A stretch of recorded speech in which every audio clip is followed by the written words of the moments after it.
Hello दोस्तों और welcome back to the channel. तो आज की वीडियो में हम बात करने वाले हैं लिव मॉर्गन की, क्योंकि उन्होंने WWE से ले लिया है सीधे सीधे पंगा। बात करेंगे हम शार्लेट फ्लेयर की, क्योंकि वो कर सकती है टीवी सीरियल, और ब्रॉक लेसनर क्या सबको अपना औजार दिखाते फिर रहे हैं। तो वीडियो काफ़ी इंटरेस्टिंग होने वाला है, आखिर तक ज़रूर देखिए। पर सबसे पहले बात करेंगे हम बुकर टी की और जानेंगे उनका क्या कहना है अंडरटेकर के रिटायरमेंट के बारे में। तो रिसेंटली द लास्ट राइड में हमें पता चला कि अंडरटेकर अब रिटायर हो रहे हैं, और अंडरटेकर के बारे में बुकर टी ने भी काफ़ी बातें कही। तो बुकर टी ने कहा कि अंडरटेकर अब इस पॉइंट पर पहुंच चुके हैं कि उन्होंने सब देख लिया है, सब कर लिया है रेसलिंग इंडस्ट्री में। वो बहुत सारी बार दुनिया भी घूम के आ चुके हैं। बुकर टी ने कहा, आई सल्यूट हिम। उसके जैसा रिंग में जाके तूफान कोई उठा नहीं सकता था, पर उससे ज़्यादा इम्पोर्टेंट है कि वो एक लॉकर रूम लीडर था। साथ ही बुकर टी ने कहा कि अगर मैं बेटिंग मैन होता तो मैं अंडरटेकर के रिटर्न पे पैसे लगाता। मतलब एटलीस्ट वन टाइम तो अंडरटेकर रिटर्न आ सकते हैं रेसलमेनिया के लिए, या फिर सऊदी अरेबिया की मनी के लिए, कुछ भी हो सकता है। पर अगर ये लास्ट राइड थी अंडरटेकर की, तो मैं इसे इस तरह नहीं देखता, क्योंकि अंडरटेकर लोगों के लिए है। उन्होंने कहा कि डेड मैन लोगों के लिए है, और लोग तो अंडरटेकर की डिमांड करते ही रहेंगे। लोगों को परवाह नहीं है कि वो एक दिन के लिए आए, पूरे साल में वो रेगुलर मैच लड़े या फिर सिनेमैटिक स्टाइल की मैच देखने को मिले हमें अंडरटेकर की। पर अंडरटेकर को ऐसे जाता देखना तो बहुत ही मुश्किल है। साथ ही बुकर टी ने कहा कि अगर वो पैसा लगाएंगे अंडरटेकर की रिटायरमेंट पे, तो वो कंगाल हो जाएंगे। तो इससे तो साफ लग रहा है कि बुकर टी का पूरा विश्वास है कि अंडरटेकर ज़रूर रिटर्न करेंगे। मेरा भी यही कहना है, अब देखते हैं। और ये सिर्फ वक्त की बात है, अंडरटेकर ज़रूर रिटर्न करेंगे। अब बात करते हैं लिव मॉर्गन की, क्योंकि वो नाराज़ दिखी है और उन्होंने WWE से नाराज़गी जताई है ट्विटर के ज़रिए। तो जैसे कि हमने देखा मंडे नाइट रॉ में लिव मॉर्गन पूरी तरीके से हार गई नटालिया से, और वो मैच कुछ 1-2 मिनट ही चला होगा। पर इसके फोटोज डाले हैं WWE ने, और इस पे लिव मॉर्गन ने ट्वीट किया है, thank you for posting photos that you have been cut out of my match, I guess appreciate it @WWE। तो इससे तो दिख रहा है कि WWE ने लिव मॉर्गन के काफ़ी शॉट्स कट किए हैं, और वो मैच जो हमें दिखा वो काफ़ी हेविली एडिटेड था। और इसी वजह से लिव मॉर्गन ने अपने ट्विटर अकाउंट से WWE को ये जताया है कि उन्होंने फ़ोटो डाल के काफ़ी मेहरबानी की, जो मैच उनका कट किया गया था। तो ये तो काफ़ी बुरी बात थी WWE की तरफ से, क्योंकि लिव मॉर्गन काफ़ी मेहनत करती है, उनके परफॉर्मेंस से ये साफ दिखता है, और फोटोज़ भी कुछ अलग ही कह रहे हैं। तो इस सब के बाद WWE ने वो फ़ोटोज़ भी डिलीट कर दिए। अब क्या कर सकते हैं इस बारे में। साथ ही हमें जैसे पता है कि मिस्टर मिकमैन चाहते हैं कि जो पॉल हेमन पुश कर रहे थे वो सुपरस्टार्स पीछे लाए जाए, और जो पुराने लेजेंड्स हैं उन पे ही फोकस किया जाए। तो इसका शायद खामियाजा भुगत रही है लिव मॉर्गन, और राइट स्क्वाड भी वापस से तैयार हो सकती है, क्योंकि रूबी राइट उनसे बात करती हुई दिखी थी। और शायद से अब बेकी लिंच और शार्लेट फ्लेयर नहीं है, तो लिव मॉर्गन को WWE कुछ मौका दे। पर अब देखना पड़ेगा WWE इस सिचुएशन में क्या करती है। पर अब राइट स्क्वाड की बात निकली है, तो बात करते हैं हम सारा लोगन की, क्योंकि सारा लोगन ने रिटायरमेंट ले ली है WWE से। तो सारा लोगन रिसेंटली ही रिलीज कर दी गई थी WWE से, और अब उन्होंने अपने इंस्टाग्राम अकाउंट से बताया है कि वो अब रेसलिंग से रिटायर हो रही है। साथ ही उन्होंने कहा कि वो 17 साल की उम्र से रेसल कर रही है, और अब वो रेसलिंग से हटके बाकी चीज़ों पे ध्यान देना चाहती है। साथ ही सारा लोगों ने अपने इंस्टाग्राम फॉलोअर्स को कहा है कि उनका इंस्टाग्राम अकाउंट अब काफ़ी डिफरेंट होने वाला है, पर वो बीच बीच में अपनी फ़ोटोज़ डालती रहेंगी जो कि रेसलिंग के रिलेटेड थी। अब बात करते हैं नए डील की, तो WWE ने नया डील साइन किया है इटली के साथ, और अब इटली में दिखाया जाएगा मंडे नाइट रॉ, स्मैकडाउन और NXT। तो ये तो काफ़ी अच्छी बात हुई WWE के लिए, क्योंकि नई डील मतलब ज़्यादा पैसा। और रिपोर्ट से पता चला है कि ये डील इतनी बड़ी है कि उनके जो टिकट सेल्स थे, जो अभी कोरोना वायरस के चलते उनका लॉस हुआ है, वो सारा लॉस भर के निकल आएगा।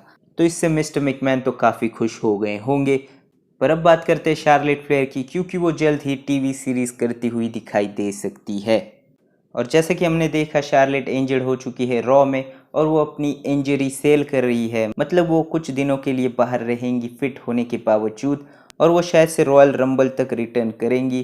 तो इस पे रिक फ्लेयर ने काफ़ी बड़ा खुलासा किया है एक पॉडकास्ट में, और उन्होंने कहा है कि शार्लेट फ्लेयर टीवी सीरीज़ कर सकती है।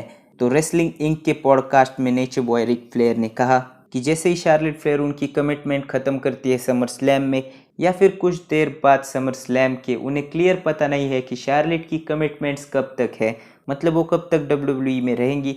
पर शार्लेट फ्लेयर के पापा ने कहा है कि उनके लिए टीवी सीरीज़ वेट कर रही है और फिटनेस से रिगार्डिंग कुछ ऐसे लोग हैं जो उसके साथ काम करना चाहते हैं। साथ ही उन्होंने कहा कि शार्लेट फ्लेयर जितना चाहे उतना ब्रेक ले ताकि कोई और रेसलर उसकी जगह पे अपॉर्चुनिटी ले पाए और डेली परफॉर्म कर पाए।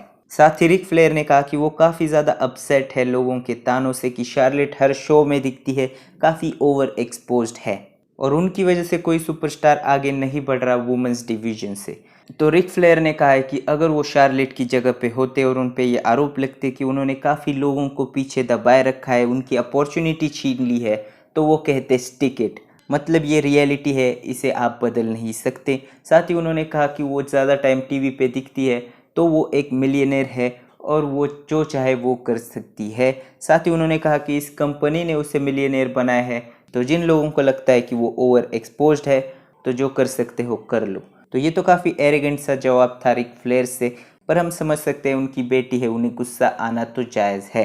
अब बात करते हैं WWE की, क्योंकि वो नए स्टार को बढ़ावा नहीं दे रही, ऐसा उन पे आरोप है। तो अभी की WWE की कंडीशन देखें तो WWE में हमें लेजेंड्स दिखाई दे रहे हैं जैसे कि एज, क्रिस्टियन, बिग शो और नए सुपरस्टार्स पे इतना ज़्यादा ध्यान नहीं दिया जा रहा।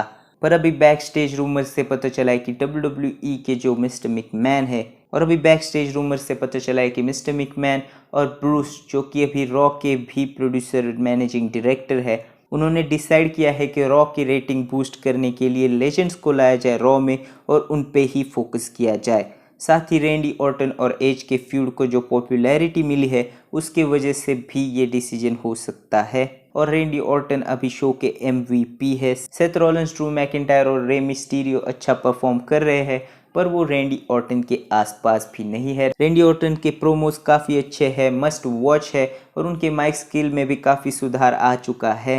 पर जो आरोप लगा है WWE पे वो पूरी तरह सच भी नहीं है, क्योंकि Street Profits, Viking Raiders, Aleister Black और अम्बर्टो करियो जैसे सुपरस्टार को मौका दे रही है WWE हर हफ्ते। साथ ही सेथ रॉलिंस के पास बड़ी मर्फी और एक नया बंदा भी है और रे मिस्टीरियो के बच्चे को भी लॉन्च करना चाह रही है WWE, तो वो नए सुपरस्टार को तो ज़रूर मौका दे रही है। पर जो अभी के रेटिंग इश्यूज़ है इसके चलते तो रेसलर्स को, मतलब लेजेंड्स को वापस लाना तो WWE के लिए बनता ही था। अब बात करते हैं ब्रॉक लेसनर की, क्योंकि जो स्पीकिंग आउट मूवमेंट चल रहा है इसके चलते ब्रॉक लेसनर पे भी आरोप लगाया है और वो लगाया है WWE की फॉर्मर मैनेजर टेरी रेनल्स ने। तो उन्होंने बताया कि ब्रॉक लेसनर ने जो हरकत की थी उनके साथ, वो अभी के डे और टाइम में होता तो ब्रॉक लेसनर को जेल जाना पड़ता। उन्होंने कहा कि ब्रॉक लेसनर ने उन्हें अपना औजार दिखाया और ज़ोर ज़ोर से मेरा नाम भी ले रहे थे ब्रॉक लेसनर जब मैं वहाँ से जा रही थी लॉकर रूम में। तो ये तो काफ़ी बुरी बात है ब्रॉक लेसनर की तरफ से।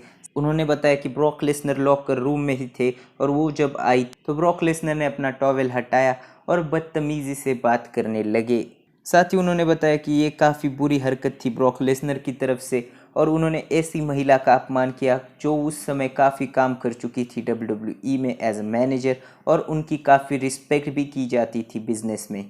पर ब्रॉक लेसनर ने ऐसी हरकत की क्योंकि वो जानते थे उनके पास पावर है और WWE उन्हें वर्ल्ड चैम्पियन भी बनाने वाली है, तो उनके हाथ में काफ़ी ज़्यादा पावर थी, तो उनके पीछे काफ़ी सपोर्ट था। इसी वजह से ब्रॉक लेसनर ने ऐसी हरकत की और ये काफ़ी बुरी हरकत थी, रिस्पेक्ट के रिगार्डिंग, हैरेसमेंट के रिगार्डिंग और एक ह्यूमन बीइंग होने के चलते भी ये काफ़ी डिसरिस्पेक्टफुल था। उन्होंने एक महिला का आदर नहीं किया, तो ये तो काफ़ी बुरी हरकत की ब्रॉक लेसनर ने। पर ब्रॉक लेसनर ऐसी हरकत करने के लिए काफ़ी मशहूर है। आखिर में बात करते हैं AEW की, क्योंकि उनके पास काफ़ी सुपरस्टार है पर वो अभी उन्हें ऑन एयर नहीं दिखा सकते। तो जैसा कि हम जानते हैं काफ़ी सारे सुपरस्टार्स को साइन कर लिया है AEW ने, पर AEW भी सेम प्रॉब्लम से गुजर रही है जो प्रॉब्लम था WWE का।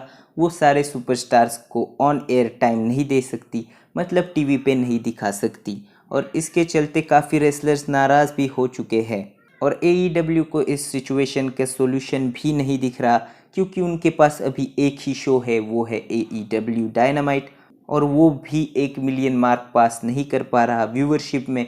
और अब इसके बाद तो नया शो निकालने का कोई मतलब ही नहीं बनता। क्योंकि अगर व्यूअरशिप नहीं निकली तो उनका काफ़ी नुकसान हो जाएगा।